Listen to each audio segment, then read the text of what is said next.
Ladies and gents, my name is Krishna Vrati, and in today's video, we'll be going over 5 ways you can make money online in India, whether you're a housewife, a student, or anyone with some extra time. Let's get started. Number 1.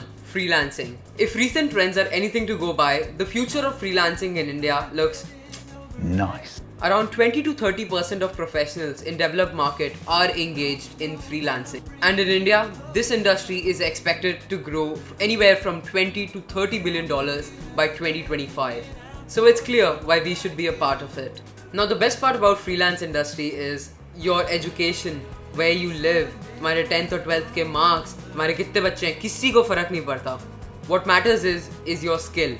Now the services in the freelance industry are widespread. It ranges from social media, marketing, web design, logo design, voiceovers, songwriting, etc. etc. So whatever skill you have, you need to learn how to sell it. So whatever you feel like you're good in, refine your craft, learn how to present it, and essentially learn how to sell it. Now freelance industry is massive, and you see some crazy numbers on those websites as well as on several YouTube videos.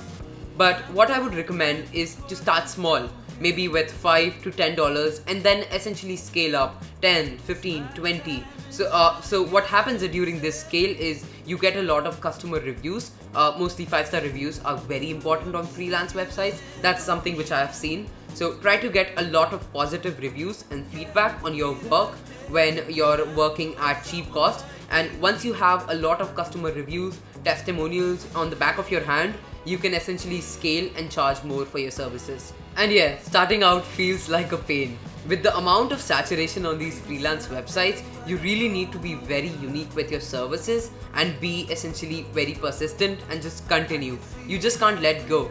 I felt the same when I started out, but these are some of the numbers which I have got from freelancing. So there's always a way. So just work on it. Number 2. Social media management.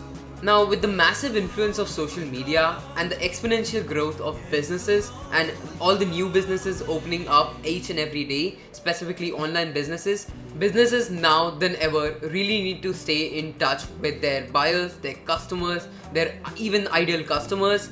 And they essentially need help optimizing their social media profiles, posting their daily, posting stories, posting posts, and staying connected and being very omnipresent with their approach. And yeah, these jobs are great for people who have some sort of expertise in photo editing, graphic designing, or video editing and using Instagram, have basic knowledge about Instagram, hashtags and stuff. And even if you do not know how to do these, there are many tutorials on YouTube itself, and you can use a free app. I'm sure everybody knows about it, Canva. You can use a free apps like Canva and essentially form creative. You get a lot of very beautiful templates there itself, so you can just plug and play it according to your brand, the niche of your brand, and make good money out of it. Now, we're living in a large global village and everybody is interconnected. So why restrict yourself to just India? You can essentially reach out to any goddamn business or client around the world and basically charge more for your services. Let's say you reach out to a business based in US, and you can use any of the methods like Instagram, mail, Facebook, LinkedIn, any of the basic outreach methods for doing that. But let's say you reach out to them and agree on a conclusion, and the normal rates for social media management, the pricing can range anywhere from $500 to $1,000 for 30 days. So if you sign that business on, you're essentially making $500 a month. Now again, why restrict yourself just there? If you have enough time, and let's say you get 5 clients of such nature or in the same industry, it gets easier when you're in the same industry. So let's say if you get 5 clients, 5 into 500, it's $2,500 which you're making per month just from social media management. And in INR, in Indian currency, it would be anywhere from like $180,000, I think, somewhere like that, something like that. So you're making over 1,80,000 rupees or $2,500 at the time of recording from just those 5 clients doing social media management. Isn't that great? You have infinite time freedom, you have infinite location freedom, so you can go anywhere, live anywhere, speak at any time, do your work at any time, and just stay in basic touch with your client. But that's basically it. Don't know what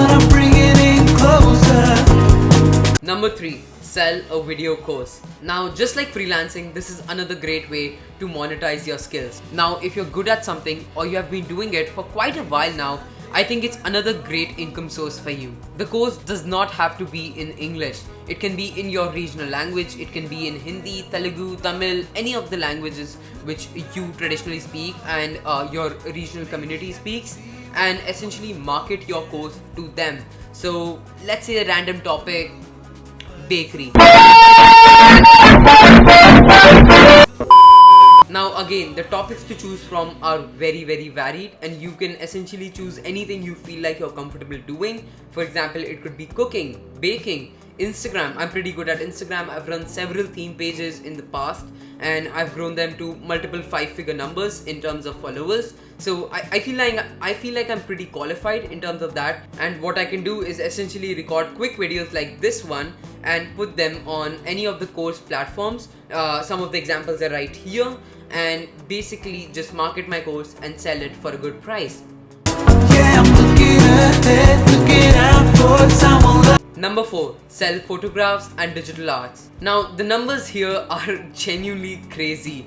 I have seen photographs sell anywhere from just $1 to around $5,000, and that's just for one photograph. And same's the case with digital art.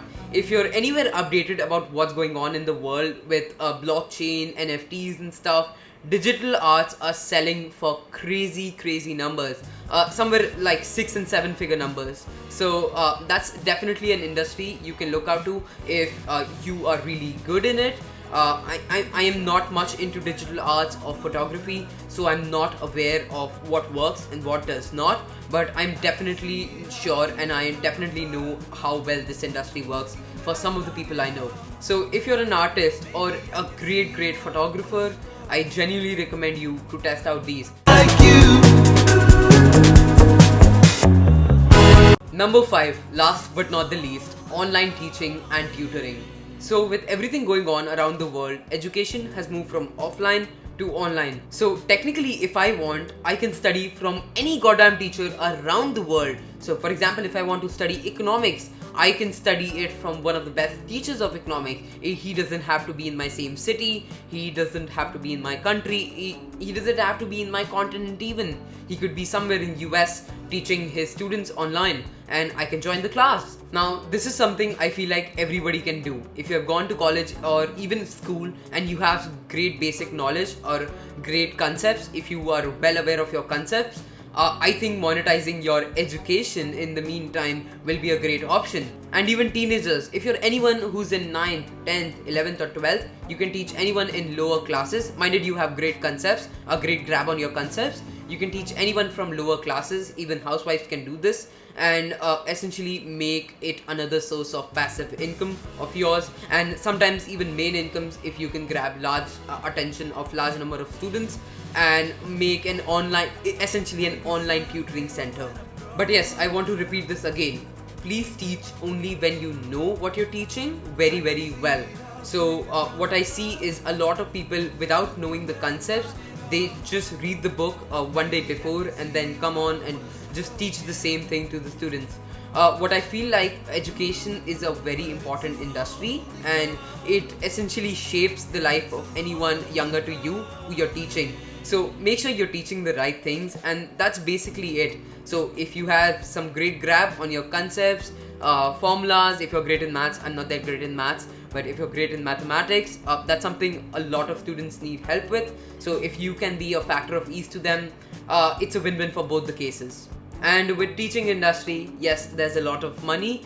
You can charge anywhere from 5 to 10 and above that, 5 to 10,000 and above that, depending on your skill set, for tutoring any of the students for whichever field it is in.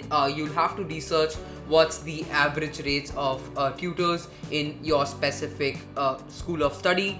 For example, if it's economics, if it's chartered accountants, if you're teaching that, if you're teaching basic subjects to small kids, or if you're teaching class-wise, Hindi, English, any of the basic subjects. So I would recommend you to go on the internet and search what are the average pricing in this range for tutors and teachers.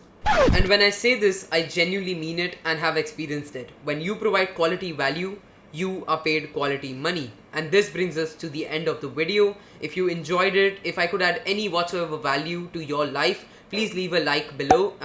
It helps with the YouTube algorithm. And if you have any suggestions, any questions, any feedback whatsoever, please leave it below in the comment section, and I look forward to seeing you in the next video. Krishna Rati signing off. Bye bye. Ride with me if you ride with me, you can slide with me if you feel like 550 on the 5 sticky, come get high with me, that's a deal, right? Ride with me if you ride with me, you can slide.